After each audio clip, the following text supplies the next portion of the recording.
prospects for EU-US trade relations, including possible EU countermeasures, in light of the ongoing negotiations for an agreement in principle, as well as President Trump's announcement over the weekend of 30% general tariffs on the EU from the 1st of August, which I must say member states find absolutely unacceptable and unjustified. We are committed to continuing working with the US on a negotiated outcome. It has to be a mutually beneficial agreement on terms that are acceptable to both sides. At the same time, we are prepared for all possible scenarios. If no satisfactory solutions can be found, the EU remains ready to react, and that includes robust and proportionate countermeasures if required. And there was a strong feeling in the room of unity, so this statement is a statement which unites all of us. We also discussed the EU's ongoing trade negotiations with other partners in a time of rising protectionism and geopolitical uncertainty. It is more important than ever that we in the EU do not turn our backs to the rest of the world, but quite doing the opposite. Instead, continue to seek new and alternative strategic partnerships and expand and diversify our trade relations. And this includes the agreements with Mercosur and Mexico that we need to get over the finishing line as soon and as possible. It will be a major priority for the Danish presidency and something we want to achieve before the end of the year. We also welcome the political agreement reached yesterday on a free trade agreement with Indonesia. And we have many more trade agreements in the pipeline, in Asia, among the Gulf countries and elsewhere. At today's meeting, ministers underlined the importance of accelerating the ongoing bilateral trade negotiations, where there are right now, unfortunately, question marks over the 13% of world trade, including the US. We must make even greater efforts to grow the 87% of trade with the rest of the world. And then finally, we also discussed China and our trade relations. In many, many ways, China remains an economic competitor and a systemic rival. But China is also a partner with whom we need to maintain and possibly even increase our cooperation. I look very much forward to welcoming trade ministers and the Commission to an informal meeting in Denmark in October. Well, we have to see whether we can postpone next meeting until October, but we plan for an informal meeting in October. But until then, I am assured that you, Maros, and your great team will continue your hard work promoting and protecting European trade investments. And as a presidency, we, of course, stand ready to convene the Council whenever needed. Thank you. Thank you, Minister. Commissioner, please. Thank you very much. Good afternoon from me as well. First, Lars, I would say that it's great to have a very experienced presidency in this challenging time and very experienced chair, as it was proved throughout our discussion today. I would echo what the Minister just underlined, that we had extremely valuable discussion on the three topics that are to a great extent interconnected, and it just underlines this increasingly challenging context for international trade. Starting with EU-US relations, I really appreciate the strong and continuous support for the Commission expressed around the table today. From day one, the EU has approached the talks with the United States in a good faith, constructively, and with a full intensity throughout.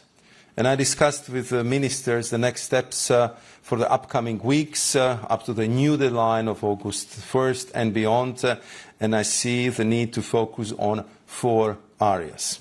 First, negotiations.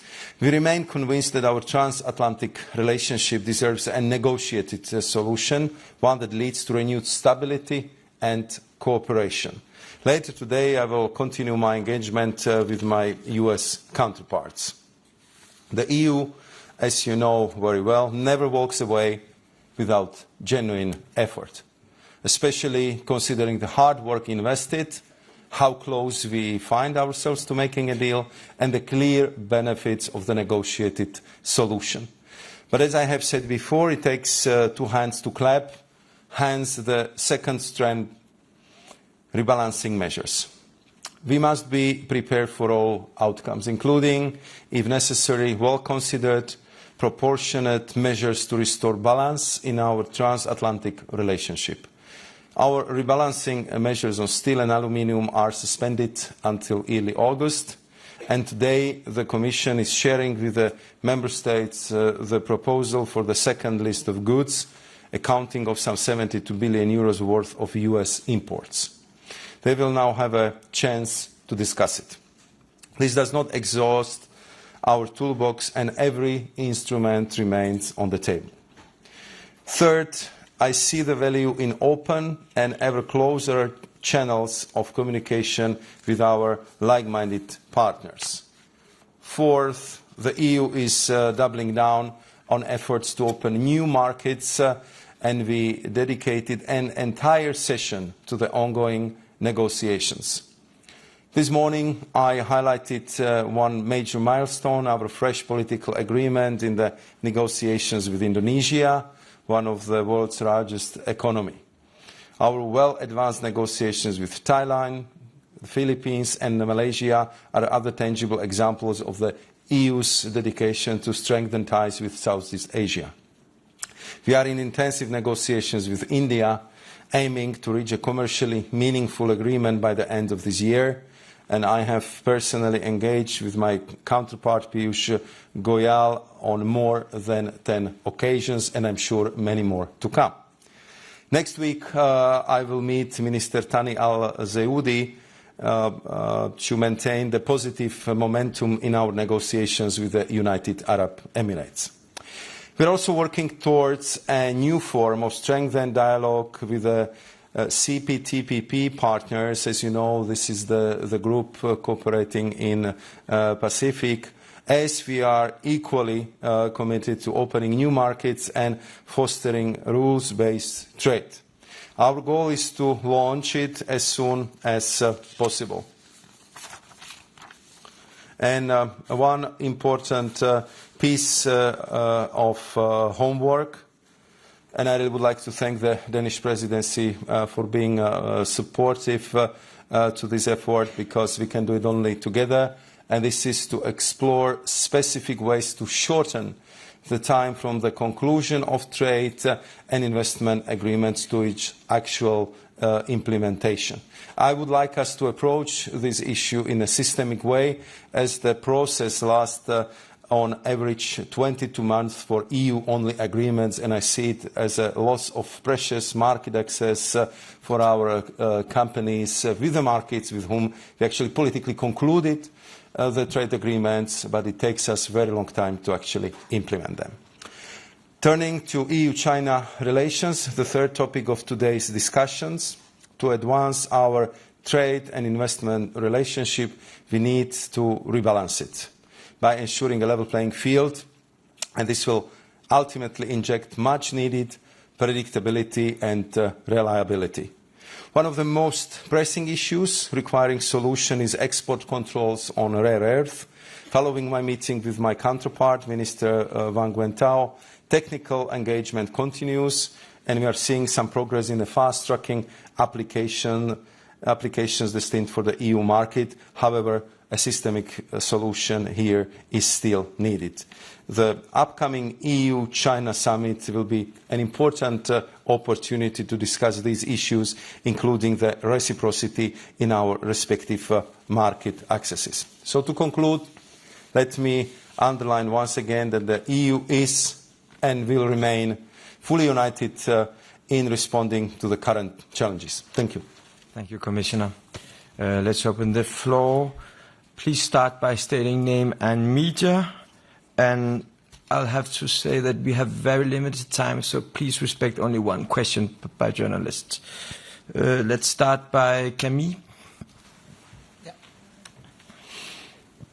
Hi, Camille Gaze from Politico. Thanks so much for the question. So my first question would be to both the Commissioner Sefcovic and Minister Rasmussen. So The EU has been saying, and the European Commission has been saying for quite some time, that all instruments are on the table. But as we near the July 14 deadline, one of the retaliation packages was again postponed. So I'm just wondering, how should we make sure that the European Union is still credible in its dealing with the United States when it comes to retaliation, and shouldn't we escalate to de-escalate in a way? And then the second part of my question would be to know whether you think the time has now come to trigger the anti-coercion instrument in light of the latest U-turn from US President Donald Trump. Thank you very much. Well, I don't believe in the idea of escalating to de-escalate. I believe in us being steadfast in our approach.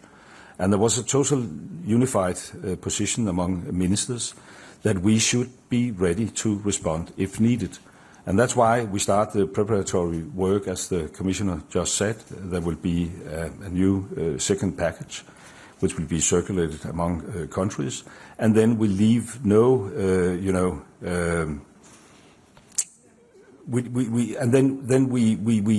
will come back to the other issues. I mean, we do not want a trade war with the US. We want to avoid it. And we had, I think, many of us, and I want to thank the Commissioner for being very transparent in his negotiations with the US team, the clear impression that we was very, very close an agreement in principle. Unfortunately, it wasn't possible due to this presidential letter, but it is still our major vision that we should reach an agreement. But we also want to send a clear signal that it must be a fair deal for everybody, and if that's not possible to reach, then we will leave out no options, and we know very well that we have a toolbox with a lot of tools. I totally agree with the description of the President of the Council. What I would add is about the postponement of the measures. As you know, there have been certain deadlines inserted in our decisions, and that they would kind of lead to the imminent triggering of these measures. And we, as we clearly stated, we want to use every day, every possibility and every minute until the 1st of August to find a negotiated solution. That's a clear preference of all the ministers. But as it was also very obvious from the discussions today, the 30% is absolutely unacceptable. This is the level which is absolute prohibitive to any trade. So in this case, we clearly would negotiate as intensely as required and as intensely as possible. And of course, we'll try to deliver the results by the 1st of August. But if this would not be possible, it was also very clear today, and I have to say that comparing to the previous discussions we had with the ministers, now it came very clear across the table. So if this is a situation, we have to protect the jobs, we have to protect the businesses, we have to protect EU economy, and we need to go for these rebalancing measures. That message was strongest I've witnessed since we started the discussion with the US, and therefore we'll negotiate first, but we'll prepare at the same time. And of course, as I said, concerning also anti-coercion instrument, everything is on the table, but we'll take it step by step and one thing after another. Go for Financial Times. Andrew, please. Thanks. Yeah, Andy Bounds from the Financial Times. Just on there's talk about this communication, greater communication with trading partners. Can you elaborate, both of you, please, on what that actually means? I mean, is this talking about joint response, joint retaliation, or just some kind of group therapy? Thanks. I think we are not in the need of that one, but I think we are already by now quite battle hardened by the tough negotiations, and you've been following us through several of them, so you know that it's true. But of course, it's very good to compare the notes. As you see right now, all the major trading partners of US got the letter, all of them. and got the letter between 25 to 35%, so it's only natural that first and foremost we want to compare the notes. Secondly, we also want to discuss how this is affecting the economy, the trading partners, and of course we are very obviously also discussing what we can do to trade more with each other. That was a very clear message from the trade ministers today. Work as hard as possible on new market access, use the existing free trading agreements which are there, and we happen to have the free trade agreements now with all of these major trading partners, and we intend to use them to the maximum.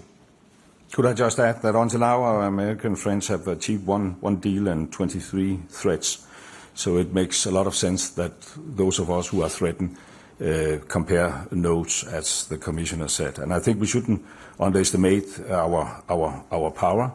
If you look at the figures, I mean, what we have on FTAs on the table substitute a lot in comparison with trade with US. The single market, if we enhance the single market, I think the figures are very well known. If we increase trade among ourselves by 2.5%, it will substitute a decrease in US by 20%. So it shouldn't overshadow the fact that we are going for a deal with US, but we shouldn't underestimate the strength of our position. Thank you. And I think we'll go for Lise. Hi, Lise Hesselund from TV2 Denmark. My question is for you, Mr. Sefcovic. Two questions, if I may. First of all, what exactly makes you so sure that there is still a way for these negotiations? You have been negotiating with the Americans for many weeks. So what exactly makes you sure that that there is a possibility that these negotiations will succeed? And also, would you consider in the Commission to take these negotiations to the highest level? Would it make sense to have direct negotiations between Ursula von der Leyen and between Donald Trump? And if so, would you also try and pressure a way forward for that to happen? Thanks. I think to answer your first question, of course, the last week, as you can imagine, we had very intense and frequent contacts with my counterparts, both Secretary of Commerce, Mr. Latnik, and Ambassador Greer, the US trade representatives, because my impression really was that if it comes to agreement in principle, we're actually very, very close. And what we've been working on is to find the mutually acceptable solutions on the so-called 232 sectors. Then I appreciated that a bit very shortly before, but we got the heads up on the letter, which we will be getting.